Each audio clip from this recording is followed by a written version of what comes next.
गणेशाय नमः। प्यारे भक्तों, आज आप सभी श्रवण करेंगे भाद्रपद मास की गणेश चौथ की व्रत कथा। श्री पार्वती जी ने पूछा कि हे वत्स, भाद्रपद मास की चतुर्थी को कौन सा व्रत करना चाहिए, सो कहो। श्री गणेश जी ने कहा कि हे माता, भाद्रपद मास की चतुर्थी का व्रत महान पुण्य को देने वाला है। यह सब प्रकार के दुखों से रक्षा करने वाला है। इसे पूर्व विधि से करना चाहिए। मेरे इन विनायक, एकदंत, कृष्ण पिंग, गजानंद, लंबोदर, भालचंद्र, हेरंब, विकट, वक्रतुंड, आखुरथ, विघ्नराज, गणाधीप, 12 नामों से 12 मास तक चंद्रमा के उदय होने पर पूजा करें। अब इस व्रत की कथा का वर्णन करता हूँ, सो सुनो। पुरातन काल में अत्यंत श्रेष्ठ नल नामक राजा था। उसके दमयंती नाम की रानी थी। भाग्यवश राजा और रानी राज्य भ्रष्ट हो गए और अनेकों दुखों से पीड़ित होकर जंगल में विचरण करने लगे।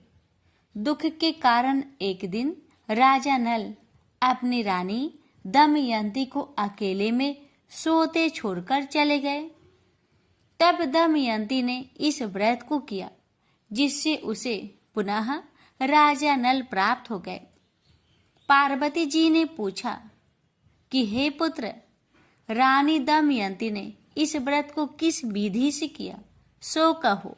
श्री गणेश जी ने कहा कि माता, राजा नल पर जब विपत्ति आई तो सारे राज्य का खजाना खाली हो गया।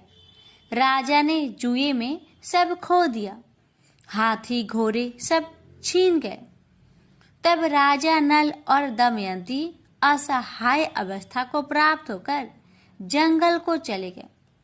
वहां पर देववश राजा और रानी भी बिछुड़ गए। राजा रानी अलग अलग घूमने लगे। विचरण करते हुए एक समय दमयंती को ऋषि सरभंग के दर्शन हुए। ऋषि सरभंग को दमयंती ने हाथ जोड़कर प्रणाम किया और विनम्र भाव से प्रार्थना की कि हे महर्षि, मेरे पति का मुझसे वियोग हो गया है।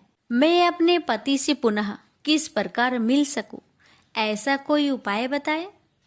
महर्षि सरभंग बोले कि देवी, तुम बड़ी श्रद्धा और भक्ति से भाद्रपद मास की चतुर्थी का व्रत किया करो। इस व्रत के प्रभाव से तुम्हारे पति तुम्हें वापस मिल जाएंगे। गणेश जी बोले कि हे माता, महर्षि सरभंग के कहने पर दमयंती ने भाद्रपद मास की चतुर्थी को व्रत करना आरंभ कर दिया। व्रत के प्रभाव से रानी को पति प्राप्त हो गए। फिर राजा नल और उनकी रानी दमयंती पुनः अपना राज्य प्राप्त कर सुखपूर्वक रहने लगे। श्री कृष्ण जी ने कहा कि धर्मराज, तुम भी यह व्रत करके गणेश जी की कृपा से अपना राज्य प्राप्त कर सुखपूर्वक रहो। यह व्रत संकट तथा दुखों को दूर कर समस्त सुखों को देने वाला है। प्रेम से बोलिए गणेश भगवान की जय।